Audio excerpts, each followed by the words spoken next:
In a world on the brink of destruction, your worst nightmare has been realized. The bombs that could annihilate humanity have just dropped. All that you know has come to an end. But take heart, you are one of the lucky few in a vault that will shelter you and your family from the fallout. One of the safest places you could be. Or is it? Well, it turns out no, because Vault Tech is really awful. Sinister experiments, cruelty, and pain about to be unraveled as we dive deep into the creepiest vaults in Fallout history. I like to call Vault 112 the Matrix. Only there isn't a Neo to save them.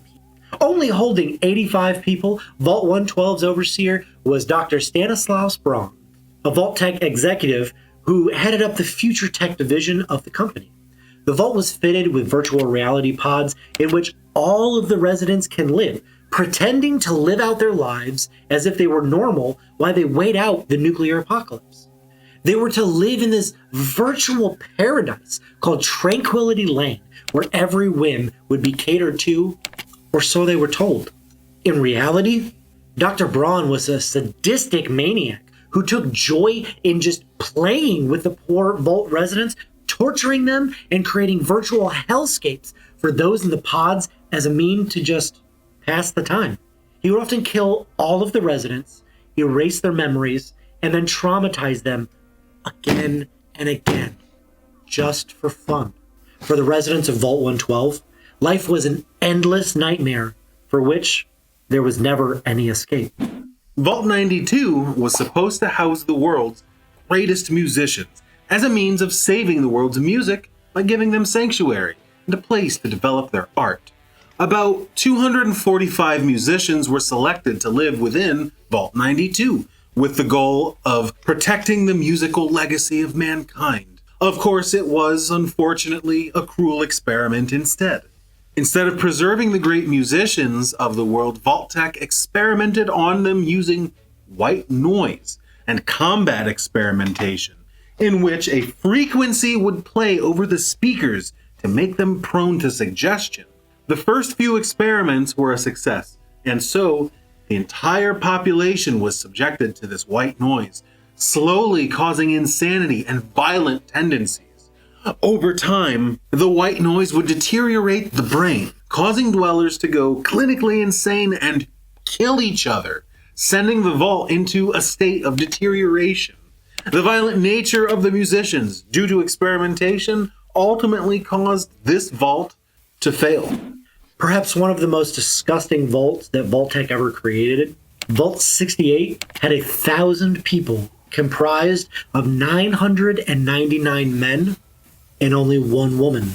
No concern was given to that woman's welfare by the overseer. Gamers can take some comfort in knowing that the vault only exists as a reference and does not exist in-game. So far. Vault 68 is mentioned only in the Fallout Bible, a collection of documents containing background material for the first Fallout games. Vault 87 is one of the reasons why the world of Fallout is filled with dangerous mutant creatures that are wandering around the wasteland. Originally, this vault was meant to experiment with new tech, but that idea was scrapped as America needed new biological weapons, apparently. A new experiment was designed to test the forced evolutionary virus, attempting to create superhumans who could adapt to the nuclear wasteland. Of course, the result was giant mutants who were just immune to radiation. During the course of testing, a bomb actually landed on Vault 87, causing the test subjects to break free from the lab, killing the humans that conducted the experiment. Now, as the mutants were sterile, they became focused on increasing their numbers and began capturing humans across the wasteland, taking them back to the vault to mutate them and continuing their new species. In Vault 77, Vault Tech wanted to see the effects of isolation, so they placed a single person in a vault meant for thousands of people. After being locked inside, the man had a breakdown, after which he realized he would probably be alone for the rest of his life. The panels of him sobbing are actually pretty heartbreaking. After a year of isolation, the man discovers a box filled with hand puppets.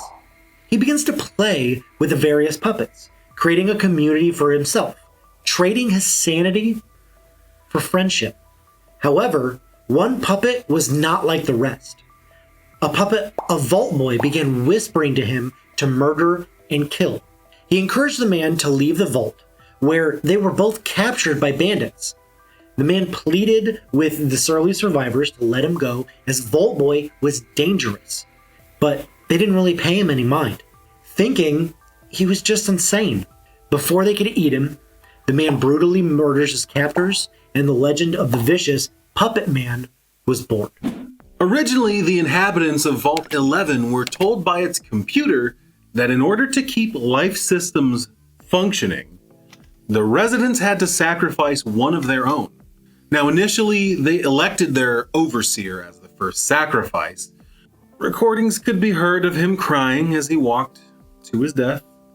But after that first sacrifice, the job of the overseer and sacrificial lamb for the vault, well, they just kind of forever became merged.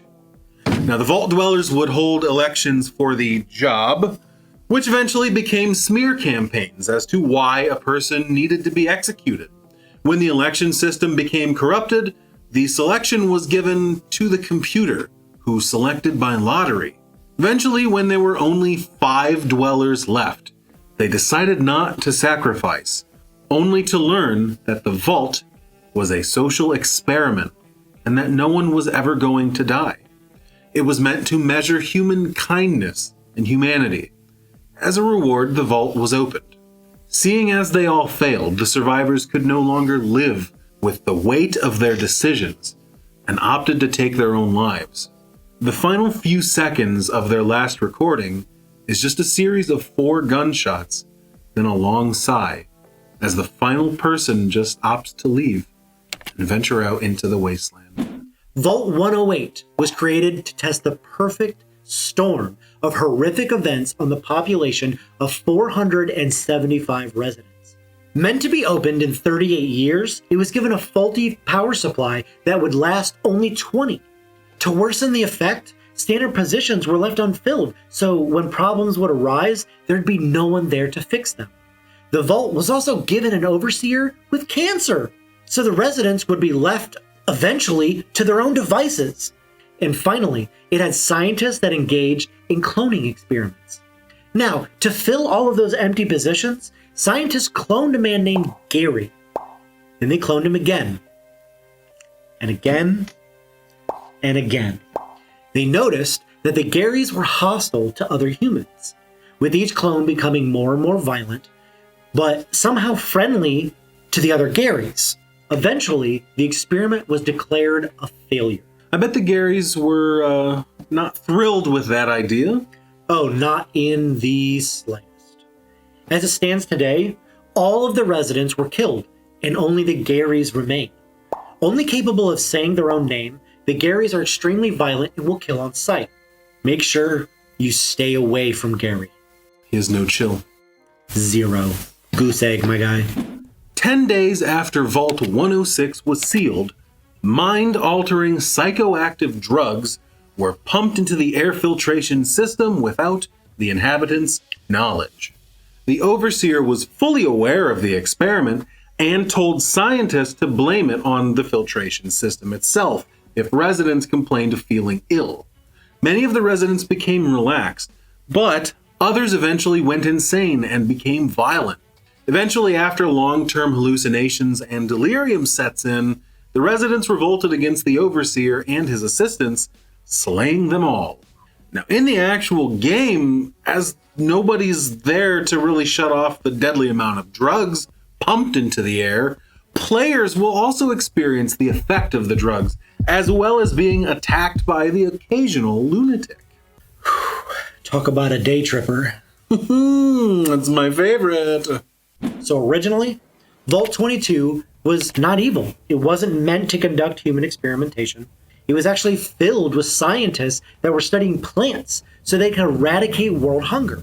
However, the spores from a fungi called Beauveria mordicana became a parasite, working its way into the human body, killing the host, and taking over the body to become a plant zombie. Eventually, all 100 plus scientists were overcome with the fungi, turning them into just vicious plant creatures that kind of just wish to spread their spores all over the place. Aren't we all? Touted as the perfect vault, Vault 12 was the largest that Vault-Tec had to offer. It was also the focus of one of their most sinister experiments. As part of its design, they intentionally kept the door from completely closing, allowing radiation to seep through to the residents, so that they could study the effect of radiation poisoning on a large population if exposed for many years. Located under Bakersfield in California, Vault 12 eventually came to house a large population of ghouls thanks to the mutations caused by radiation. Unable to really rejoin society, they formed the city of Necropolis, a place for ghouls to live their lives out in peace. Dead people solidarity. From the outside, Vault 81 seems idyllic.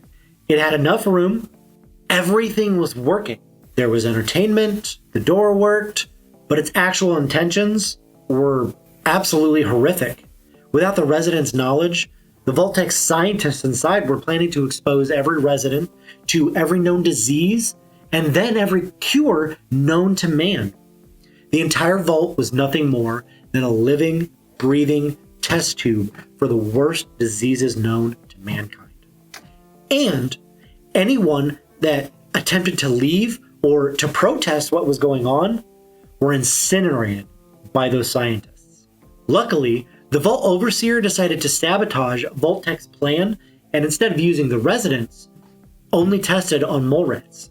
Though many of the residents were spared, the Vault is still dangerous as all of those mole rats still carry countless deadly diseases. That's not good. Hey, which one is your favorite? Let us know down in the comments, or maybe we didn't read off your favorite vault. Tell us anyway. If you like what we're doing here, make sure you give us a like. If you hate us, give us a dislike.